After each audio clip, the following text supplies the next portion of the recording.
Bonjour. Avant de commencer la conclusion de l'atelier C du module Conduite du changement de Pilote Pro, je voudrais remercier l'Université Jean Moulin et l'équipe de l'ESLUien d'avoir donné cette importance à la conduite du changement dans un projet BPM. L'outil BPM est à mon sens un outil managérial d'une rare puissance. Pour que cette puissance génère des effets positifs, il convient de la mettre en place d'une manière positive. L'accompagnement au changement participe pleinement à cette volonté. Je voudrais que mon témoignage vous aide à réussir vos accompagnements au changement, car c'est un gage de réussite du projet BPM. Je ne reviendrai donc pas sur deux outils traditionnels de l'accompagnement du changement que sont les formations et le plan de communication. Ils sont nécessaires, mais ils ne sont pas suffisants. Je souhaite partager avec vous quelques clés du changement. Le changement, c'est quoi? Le changement dans l'organisation est un processus à la fois collectif et individuel. Il est collectif en ce qu'il concerne toute ou partie d'une organisation, et il est individuel dans la mesure où chaque partie prenante va faire le chemin seule. Selon la distance au projet de changement, changer aura pour la personne plus ou moins d'enjeux. L'accompagnement au changement est alors un dispositif mis en place pour donner à l'organisation et aux personnes un support pour les accompagner dans cette démarche de changement individuelle et collective. On l'a vu, la conduite du changement est une affaire de temps individuel. Certains vont refuser longtemps avant de basculer, vont nier. D'autres vont être plus rapides. D'autres encore seront dans une démarche de changement continue, consciente ou pas. D'autres encore vont hésiter. Chacun a besoin de faire ce chemin.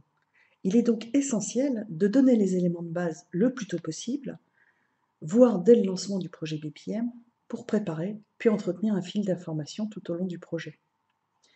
On va donc fournir à chaque acteur du changement des informations sur ce qui est en jeu, ce qu'est la démarche BPM et pourquoi on la met en œuvre, et puis le projet lui-même, le point de départ et les grandes étapes et la date d'arrivée prévue. On va désigner les équipes en charge de façon exhaustive.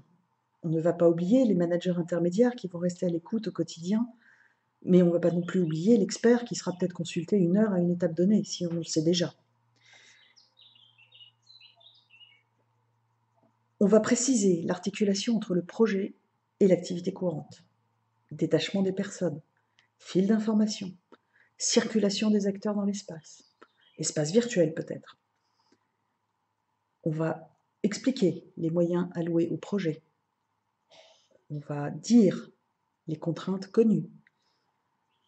On va peut-être donner l'autorisation aux équipes projet de discuter du projet avec ceux qui sont en charge de l'activité normale. Et à ceux qui sont en charge de l'activité, les autoriser à être curieux sur le projet.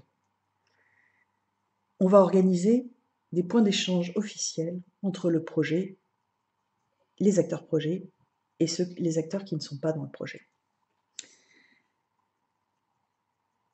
Quels sont les atouts du BPM par rapport à d'autres accompagnements du changement? Un projet BPM a dans ses gènes un certain nombre d'atouts, en particulier quand il est mis en œuvre de manière participative. Déjà, décrire un processus de bout en bout, qu'on soit sur du redesign, sur de l'optimisation ou sur une création d'activités, ça va permettre de construire le sens des activités. La transversalité du processus de bout en bout jusqu'au client final permet à chacun de comprendre sa propre contribution et celle des autres métiers. C'est aussi l'occasion pour tous de se retrouver sur la raison d'être fondamentale de l'organisation. À quoi sert ce processus? Car on oublie trop souvent aujourd'hui que la raison fondamentale des organisations n'est jamais de gagner de l'argent, mais de servir ses clients de telle ou telle manière, en fabriquant une voiture innovante, en créant de la culture, en étant le meilleur de l'argentique, en offrant le meilleur service. Et l'argent n'est que la conséquence de cette spécificité.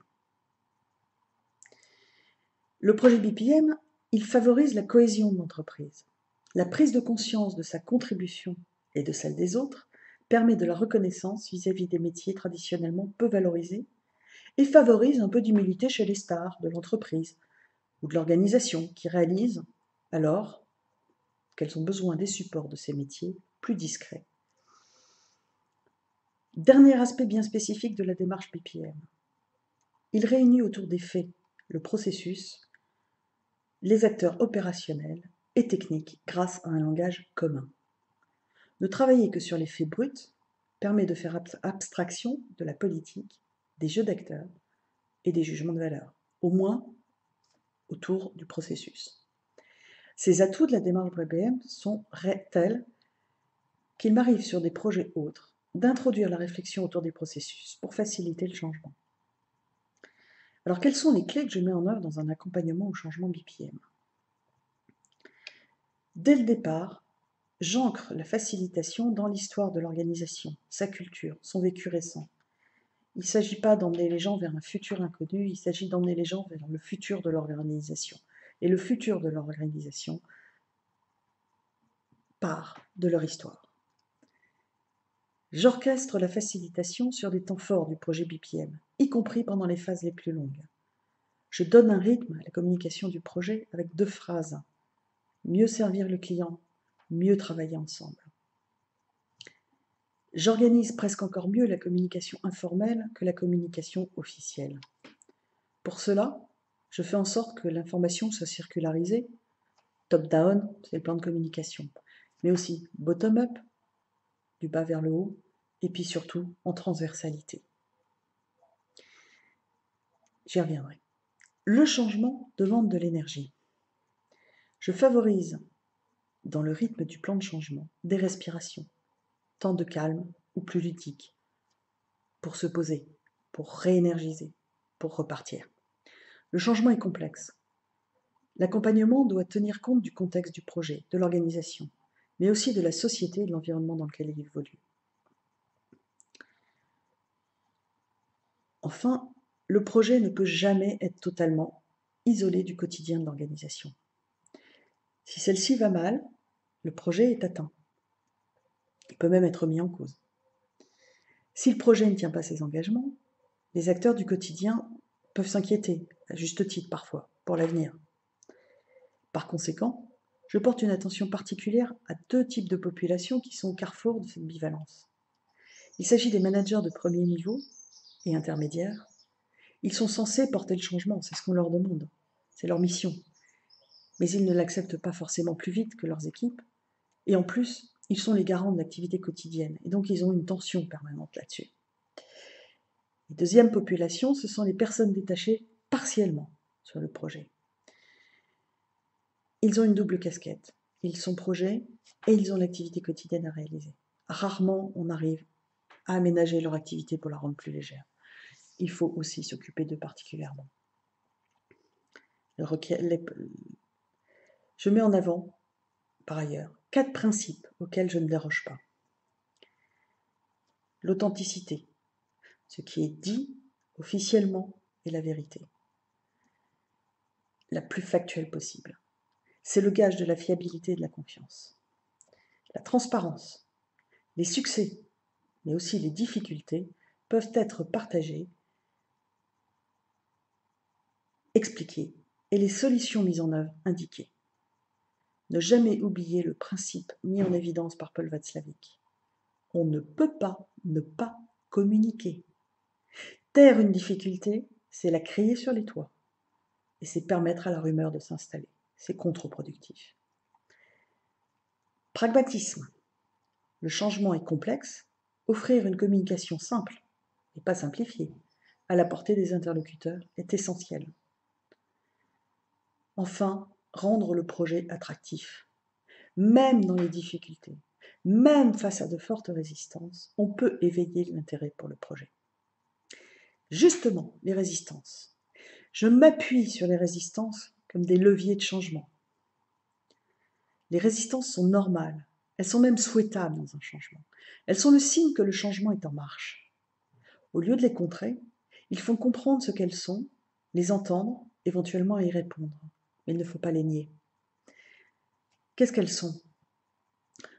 On a tendance, depuis l'apprentissage de la lecture, à considérer que la tête, le cerveau, est le maître de notre individu, selon un principe bien cartésien, qui nous guide. Ce raisonnement lui-même peut freiner le changement. Changer, c'est aller d'un état A, connu, à un état B, incertain, inconnu. Or, un esprit cartésien ne connaît le tout que lorsqu'il connaît la somme des parties.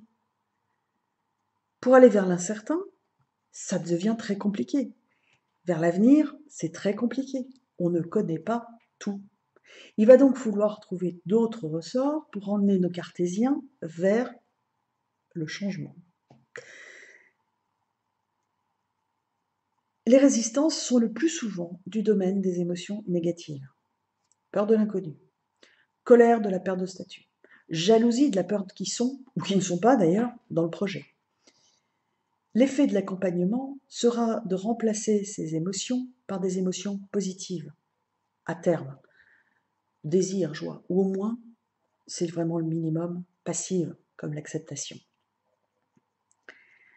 On va donc prendre en compte ces émotions en les accueillant, non en les niant.